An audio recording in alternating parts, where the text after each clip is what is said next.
Well, I hope you're ready for another adventure. We're going to be on Chapter 3, The Wild Wood. The mole had long wanted to make the acquaintance of the badger. He seemed, by all accounts, to be such an important personage and, though rarely visible, to make his unseen influence felt by everybody about the place. But whenever the mole mentioned his wish to the water rat, he always found himself put off. "It's all right," the rat would say.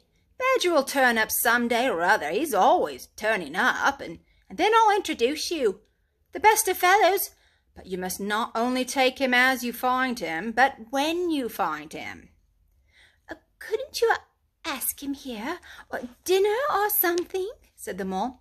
"He wouldn't come," replied the rat simply. "Badger hates society, and invitations, and dinner, and all that sort of thing." Well, then, supposing we go and call on him," suggested the mole. Oh, I'm sure he wouldn't like that at all," said the rat, quite alarmed. "He's so very shy, he'd be sure to be offended. I've never even ventured to call on him at his own myself, though I know him so well. Besides, we can't. It's quite out of the question, because he lives in the very middle of the wild wood." "Well, supposing he does," said the mole. "You told me the wild wood was all right, you know." "Oh, I know, so it is," replied the rat evasively. "But I think we won't go there just now, not just yet. It's a long way, and he wouldn't be at home at this time of year anyhow, and he'll be coming along some day if you'll wait quietly." The mole had to be content with this, but the badger never came along, and every day brought its amusements, and it was not till summer was long over, and cold and frost and miry ways kept them much indoors, and the swollen river raced past outside their windows with a speed that mocked at boating of any sort or kind, that he found his thoughts dwelling again with much persistence on the solitary gray badger who lived his own life by himself in a hole in the middle of the wild wood. In the winter-time, the rat slept a great deal, retiring early and rising late. During his short day, he sometimes scribbled poetry and did other small domestic jobs about the house. And, of course, there were always animals dropping in for a chat, and consequently there was a good deal of storytelling and comparing notes on the past summer and all its doings. Such a rich chapter it had been. When one came to look back on it all, with illustrations so numerous and so very highly colored. The pageant of the river bank had marched steadily along, unfolding itself in scene pictures that succeeded each other in stately procession. Purple loosestrife arrived early, shaking luxuriant tangled locks along the edge of the mirror whence its own face laughed back at it. Willow herb, tender and wistful like a pink sunset cloud, was not slow to follow. Comfrey, the purple hand in hand with the white, crept forth to take its place in the line, and at last one morning the diffident and delaying dog rose stepped delicately on the stage, and one knew, as if string music had announced it in stately chords that strayed into a gavotte, that June at last was here. One member of the company still awaited, the shepherd boy for the nymphs to woo, the knight for whom the ladies waited at the window, the prince that was to kiss the sleeping summer back to life and love. But when meadow-sweet, debonair, and odorous in amber jerkin moved graciously to his place in the group, then the play was ready to begin. And what a play it had been!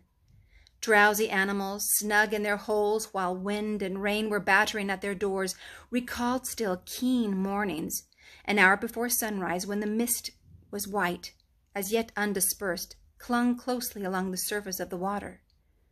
Then the shock of the early plunge, the scamper along the bank, and the radiant transformation of earth, air, and water, when suddenly the sun was with them again, and gray was gold, and color was born and sprang out of the earth once more. They recalled the languorous siesta of hot midday, deep in green undergrowth, the sun striking through in tiny golden shafts and spots, the boating and bathing of the afternoon, the rambles along dusty lanes and through yellow cornfields, and the long, cool evening at last when so many threads were gathered up, so many friendships rounded, and so many adventures planned for the morrow. There was plenty to talk about on those short winter days when the animals found themselves round the fire. Still, the mole had a good deal of spare time on his hands. And so one afternoon, when the rat, in his armchair before the blaze, was alternately dozing and trying over rhymes that wouldn't fit, he formed the resolution to go out by himself and explore the wildwood and perhaps strike up an acquaintance with Mr. Badger.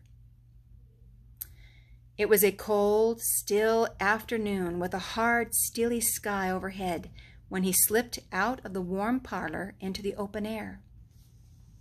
The country lay bare and entirely leafless around him, and he thought that he had never seen so far and so intimately into the insides of things as on that winter day when nature was deep in her annual slumber and seemed to have kicked the clothes off.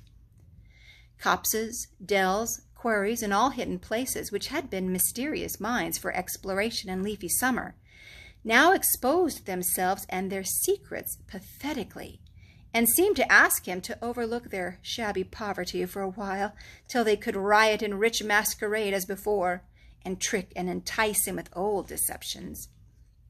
It was pitiful in a way, and yet cheering, even exhilarating. He was glad that he liked the country undecorated, hard, and stripped of its finery.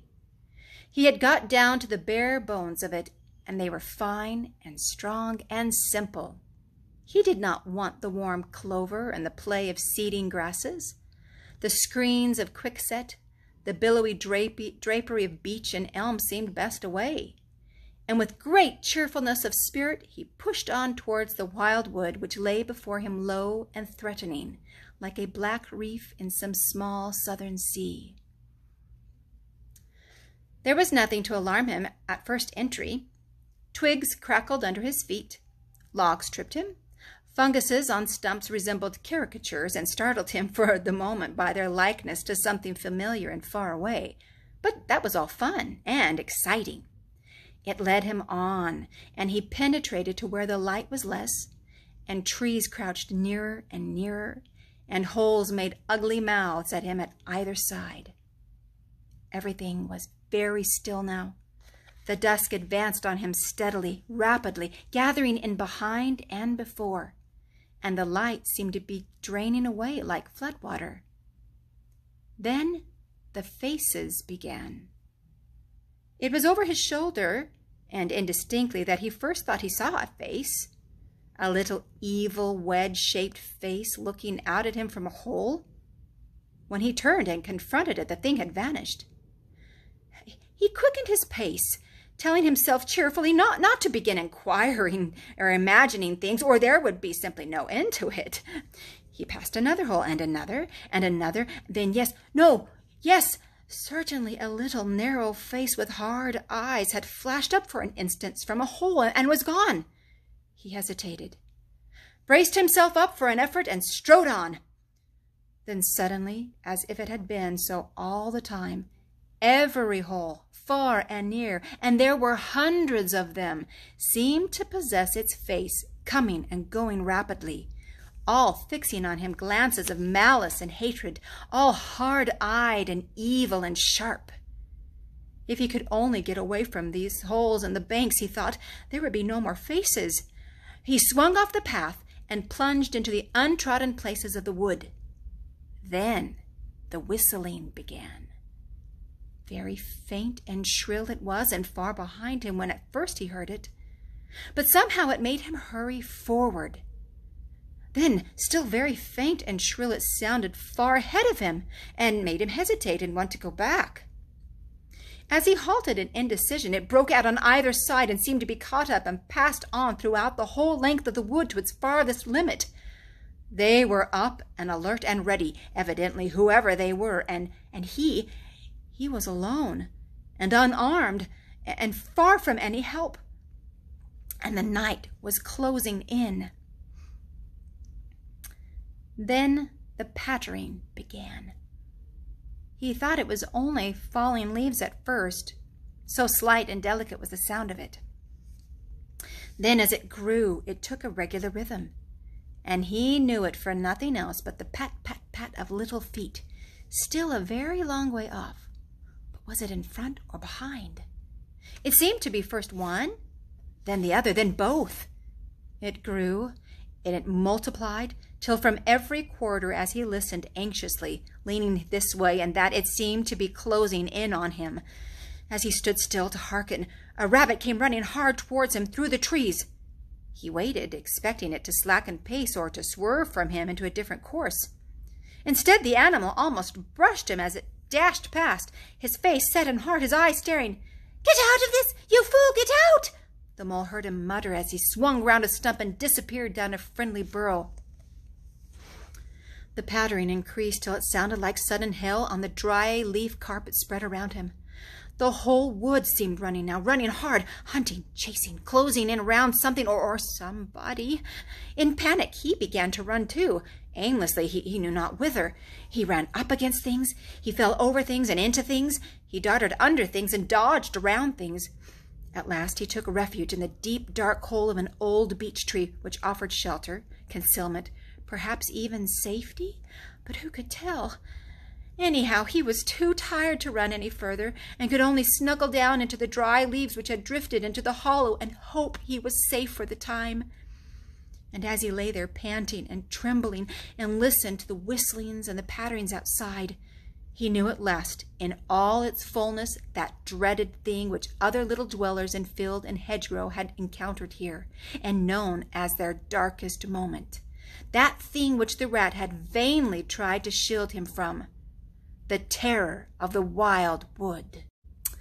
Meantime, the rat, warm and comfortable, dozed by his fireside. His paper of half-finished verses slipped from his knee. His head fell back. His mouth opened, and he wandered by the verdant banks of dream rivers. Then a coal slipped. The fire crackled and sent up a spurt of flame, and he woke with a start.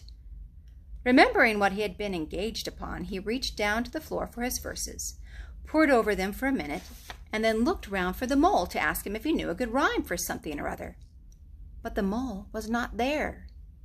He listened for a time. The house seemed very quiet. Then he called, "Moley! Moley! Moley!" several times, and receiving no answer, got up and went into the hall. The mole's cap was missing from its accustomed peg. His galoshes, which always lay by the umbrella stand, were also gone. The rat left the house and carefully examined the muddy surface of the ground outside, hoping to find the mole's tracks. There they were, sure enough. The galoshes were new, just bought for the winter, and the pimples on their soles were fresh and sharp. He could see the imprints of them in the mud, running along straight and purposeful, heading direct to the wild wood. The rat looked very grave and stood in deep thought for a minute or two. Then he re-entered the house, strapped a belt around his waist, shoved a brace of pistols into it, took up a stout cudgel that stood in a corner of the hall, and set off for the wild wood at a smart pace. It was already getting towards dusk when he reached the first fringe of trees and plunged without hesitation into the wood, looking anxiously on either side for any sign of his friend. Here and there wicked little faces popped out of holes, but vanished immediately at the sight of the valorous animal, his pistols, and the great ugly cudgel in his grasp.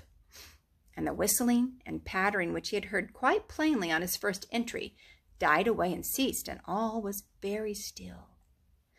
He made his way manfully through the length of the wood to its furthest edge.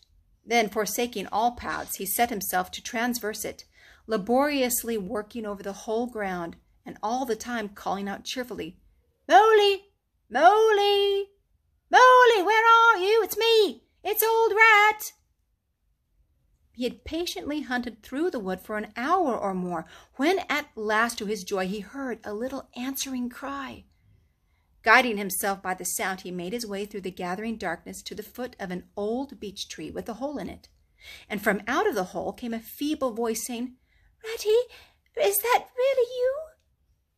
The rat crept into the hollow, and there he found the mole exhausted and still trembling. "Oh, rat!" he cried. "I've been so frightened, you can't think." "Oh, I quite understand," said the rat soothingly. "You shouldn't really have gone and done it, Mole. I did my best to keep you from it.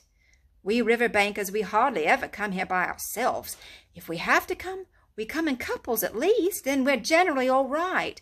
Besides, there are 100 things one has to know, which we understand all about, and you don't as yet.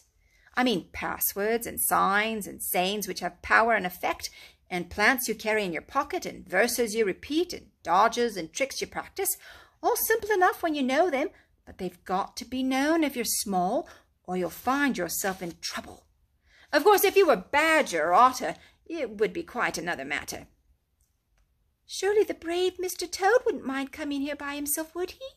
inquired the mole. "Ha, ha, oh, old Toad," said the rat, laughing heartily. "He wouldn't show his face here alone, not for a whole hatful of golden guineas, Toad wouldn't." The mole was greatly cheered by the sound of the rat's careless laughter, as well as by the sight of his stick and his gleaming pistols, and he stopped shivering and began to feel bolder and more himself. "Now then," said the rat presently, "we really must pull ourselves together and make a start for home while there's still a little light left. It'll never do to spend the night here, you understand. Too cold for one thing." "Dear Ratty," said the poor mole, "I'm dreadfully sorry, but I'm simply dead beat, and that's a solid fact. You must let me rest here a while longer and get my strength back, if I'm to get home at all." "Oh, all right," said the rat good-naturedly. "Rest away. It's pretty nearly pitch dark now anyway, and there ought to be a bit of moon later." So the mole got well into the dry leaves and stretched himself out, and presently dropped off into sleep, though of a broken and troubled sort, while the rat covered himself up too, as best he might, for warmth, and lay patiently waiting with the pistol in his paw. When at last the mole woke up, much refreshed and in his usual spirits, the rat said, "Now then, I'll just take a look outside and see if everything's quiet, and then we really must be off." He went to the entrance of their retreat and put his head out. Then the mole heard him saying quietly to himself, "Hello, oh, hello. Here is a go." "What's up, Ratty?" asked the mole. "Snow is up," replied the rat briefly, "or rather down. It's snowing hard." The mole came and crouched beside him, and looking out, saw the wood that had been so dreadful to him in quite a changed aspect.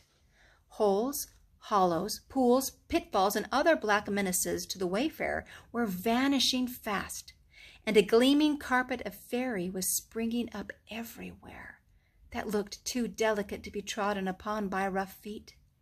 A fine powder filled the air and caressed the cheek with a tingle in its touch, and the black boles of the trees showed up in a light that seemed to come from below.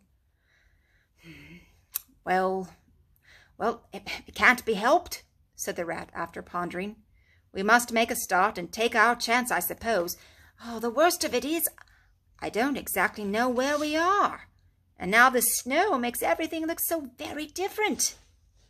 It did, indeed. The mole would not have known that it was the same wood. However, they set out bravely and took the line that seemed most promising, holding on to each other and pretending with invincible cheerfulness that they recognized an old friend in every fresh tree that grimly and silently greeted them, or saw openings, gaps, or paths with a familiar turn in them in the monotony of white space and black tree trunks that refused to vary. An hour or two later, they had lost all count of time. They pulled up, dispirited, weary, and hopelessly at sea, and sat down on a fallen tree trunk to recover their breath and consider what was to be done. They were aching with fatigue and bruised with tumbles.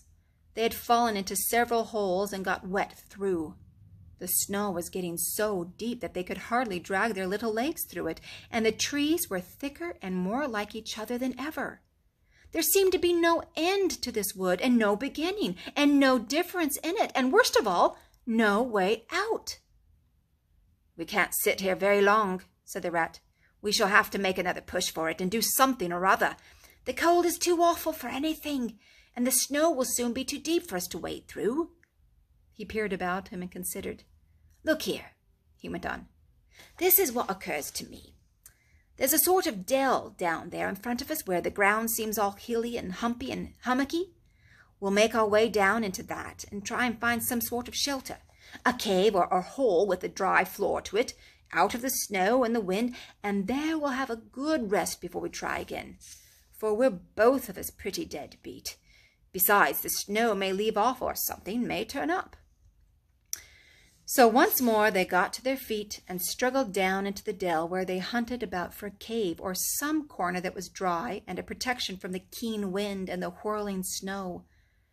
They were investigating one of the hummocky bits that Rat had spoken of, when suddenly the mole tripped up and fell forward on his face with a squeal. "Oh, oh, my leg!" he cried. "Oh, my poor shin!" And he sat up on the snow and nursed his leg in both his front paws. "Oh, poor old mole," said the rat kindly. "You don't seem to be having much luck today, do you? Oh, let's have a look at the leg. Oh, yes," he went on, going down on his knees to look. "You've cut your shin, sure enough. Wait till I get my handkerchief and I'll tie it up for you."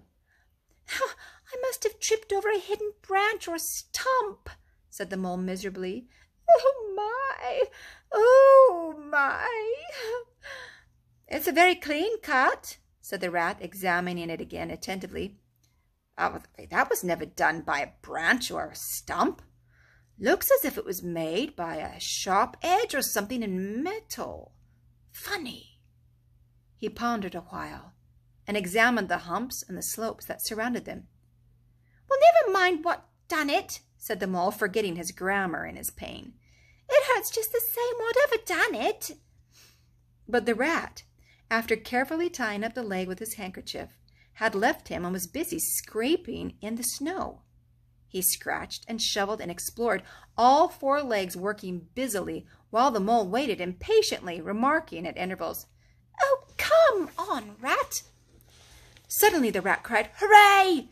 and then cried, "Hooray, hooray, hooray, hooray!" and fell to executing a feeble jig in the snow. "What have you found, Ratty?" asked the mole, still nursing his leg. "Come and see," said the delighted rat as he jigged on. The mole hobbled up to the spot and had a good look. "Well," he said at last slowly, "I see it right enough. Seen the same sort of thing before lots of times. Familiar object, I call it. A door scraper." "Well, what of it? Why dance jigs round a door scraper?" "But don't you see what that means, you dull-witted animal?" cried the rat impatiently. "Of course I see what it means," replied the mole.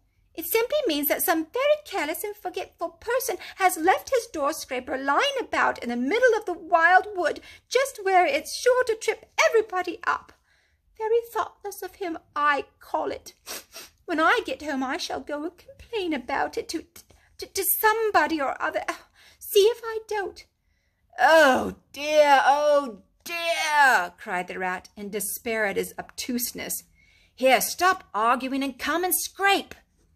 And he set to work around again and made the snow fly in all directions around him. After some further toil, his efforts were rewarded, and a very shabby door mat lay exposed to view. "There! What did I tell you?"